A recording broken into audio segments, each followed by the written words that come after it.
I've been talking a lot about decluttering on this channel, and I shared a few in-depth guides on the best way to declutter your closet. But I know not everyone loves decluttering or sometimes has the time to declutter their closets, and sometimes this can be a little excuse and we keep postponing decluttering. So that's why I wanted to create this video where I'm gonna share 5 alternatives to decluttering that you can apply this week or this month. So by the end of it, you're gonna see some improvement in your closet. And even though technically, yes, these are still kind of decluttering methods because we have to go into our closet and declutter what doesn't serve us in order to have a clutter-free closet. Very importantly, it won't feel like decluttering at all because they're gonna be so easy and effortless. But first I want to talk about analyzing, because I think this is such an important missing piece for a lot of people when they're decluttering, and because they're not spending a little bit of time analyzing what doesn't work for them, very often they can buy similar things in the future just to never wear them again, and then they end up decluttering them. So a quick note with all of these methods that I'm mentioning: once you're gonna have a declutter pile in front of you, you want to spend a little bit of time just analyzing the colors, the patterns, the fit, the neckline, the silhouette, the brands, the materials, all of the good stuff. You want to take a few notes of what is not working for you and then put it in your phone so you know for next time when you're gonna buy something for your closet that you're not repeating the same mistake. So this is a very, very important thing to keep in mind. But now we can continue with the first method. The first method is really simple, and all you have to do is find one box that you're gonna put either in your wardrobe if you have the space or next to your closet. So every time you find a piece in your wardrobe that you don't really like, you're gonna put it in this box. So two things can happen here. The first one is that when you're getting ready in the morning or for a special occasion, it doesn't really matter, but when you're creating an outfit, maybe you put something on your body that you're really not feeling. And usually when something like this happens, we're just gonna put it back into our closet automatically by habit.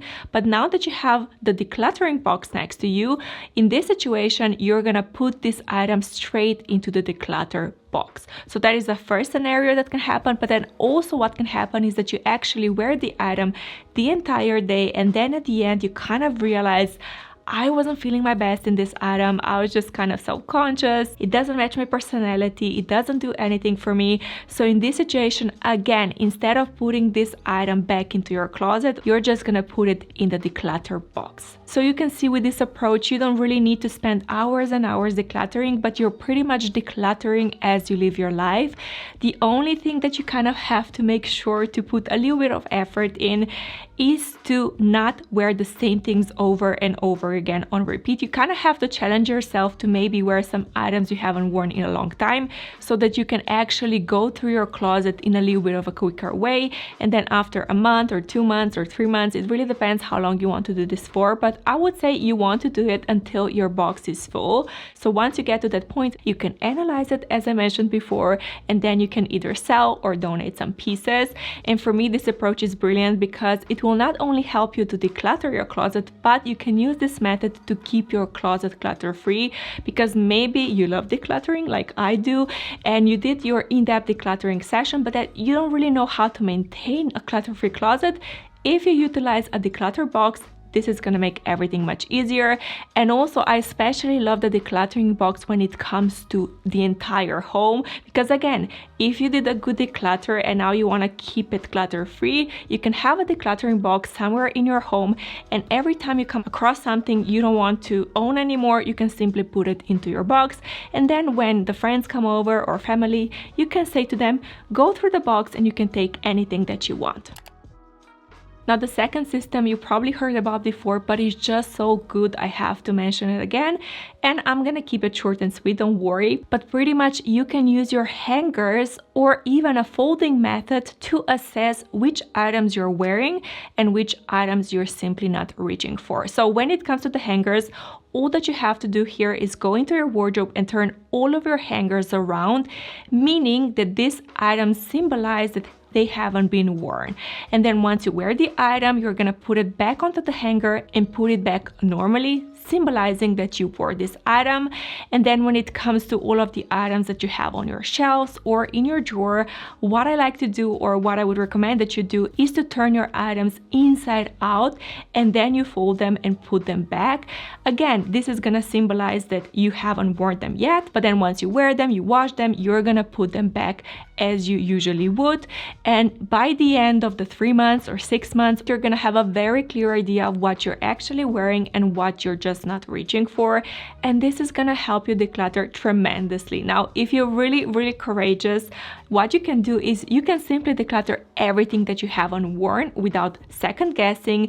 Of course, you want to analyze first, but other than that, you can simply let everything go. But if maybe you're unsure about some items in your unworn pile, I'm gonna call it, then in this situation, for those specific items that you're kind of on the fence about, what I suggest that you do, you don't have to declutter them right away, but you have to wear them in the near future so you can get more clarity around them, and you want to schedule them to wear them in the next week or in the next month, sometime soon, so you can get a little bit more clarity, and then you can either put them back into your closet with confidence or they can join the no pile. And now the third method, it's really intense, but it's also very brilliant at the same time, and that is to have a packing party. Now, if you're into minimalism, you probably heard about this one before because the minimalist came up with it.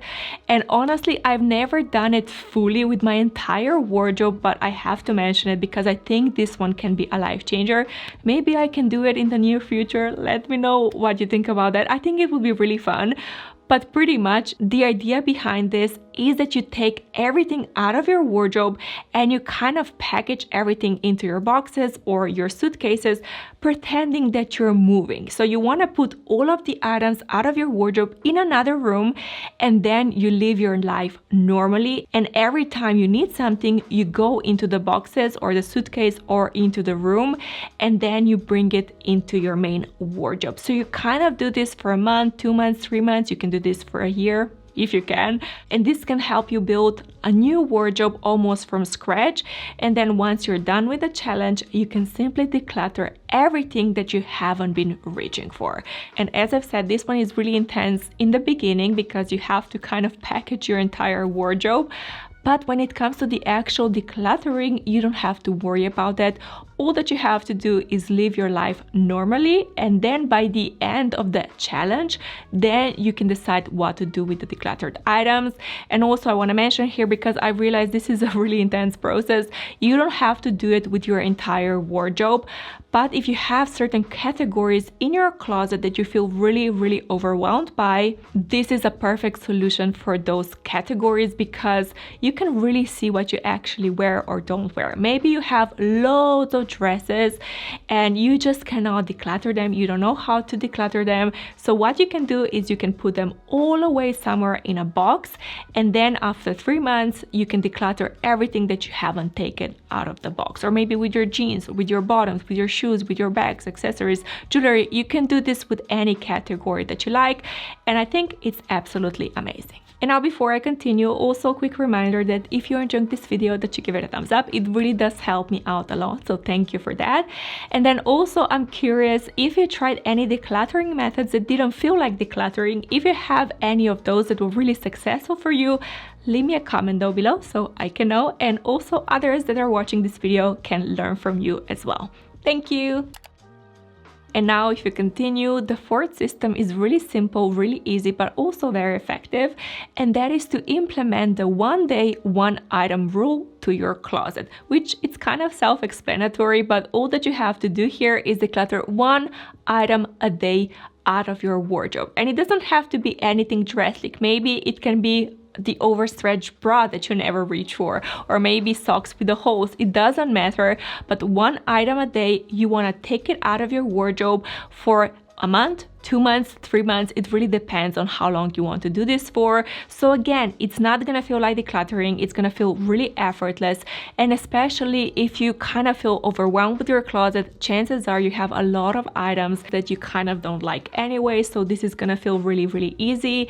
And the best part is that you can actually make your own rules. This is just kind of a guideline, but then based on your lifestyle, on your mental capacity, on your closet, all of that, you can customize customize the rule. So maybe you can do 3 items 1 day rule, or maybe 5 items 1 day rule. Also, depending on how long do you want to do this for. Do you want to go a little bit harder for a month, or do you want to stretch it out and go a little bit slower so it doesn't feel like decluttering at all?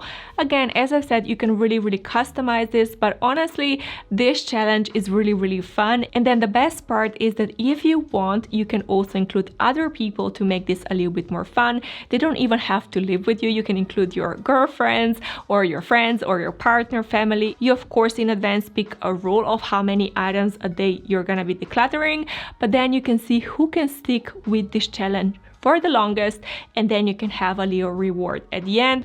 Or if you're like me, because I like to do this kind of things alone anyways, then you can give yourself a reward after a certain time passes, so you make decluttering a little bit sweeter. And then we also have to talk about the 5-minute rule, because this one is so simple yet so effective. And again, it's kind of self-explanatory, and all that you have to do is set up a timer for 5 minutes a day, and then you go into your closet and you declutter as much as you can. And when I say as much as you can, I'm not saying that you're rushing or forcing yourself to declutter, but also you want to have a good kind of pacing so you see the results by the end. And at the beginning, this one is going to feel really easy, because again, maybe you have t-shirts with holes in them, and then things that are really washed out, or maybe some stains on some items, things that are too small, things that are too big, things that are stretched out. In the beginning, this is going to feel really easy, so you want to do as much as you can. But then at the end, even if you declutter one hard item in those 5 minutes, it's still going to feel a victory. So you declutter for only 5 minutes a day, and by the end of the month, I promise you, your closet is gonna feel completely different, and most importantly, it won't feel like too much. But if you're still not convinced and decluttering feels really hard even after everything that I mentioned, then I also recommend that you watch this video where I talk about decluttering mental shifts you need to apply that will make decluttering so much easier. And then I also have 5 very unique decluttering questions you can use to see things a little bit differently. So I really hope you enjoyed this video, that it's helpful. If it is, of course, give it a thumbs up. Thank you for stopping by today, and I will see you next time.